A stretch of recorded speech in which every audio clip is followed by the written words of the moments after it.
First of all, I was concerned that I might only have feelings for him because I felt lonely in a foreign country.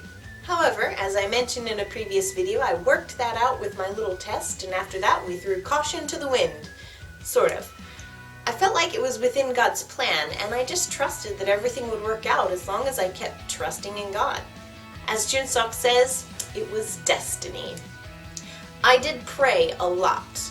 I prayed that if it was not in God's will for us, that He would put a stop to it. And I prayed this way from the beginning of our relationship to the day we walked down the aisle. While we were dating, I noticed some cultural differences, though I never really thought of these as concerns related to marriage so much as just living in Korea. I read books about Korean culture like Ugly Koreans, Ugly Americans, American Korean Contrast, and How Koreans Talk.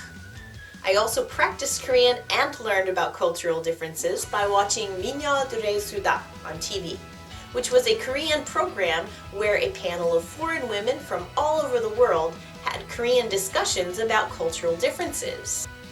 I didn't necessarily do these things to prepare for marriage, but I am so glad that I learned what I did before getting married. Although I thought of these more as preparation for life in Korea, they have proved to be very helpful for our marriage as well.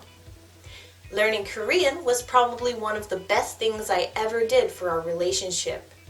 No matter how well your husband-to-be speaks your own native language, I would highly recommend getting even just a basic understanding of his native language. To learn a language is to learn a culture. And I feel like no language is more closely connected to the culture than Korean. The honorific system of speaking is reflective of how people in every walk of life relate to one another. Not to mention the added benefit of knowing what people around you are talking about and being able to communicate with your husband's family.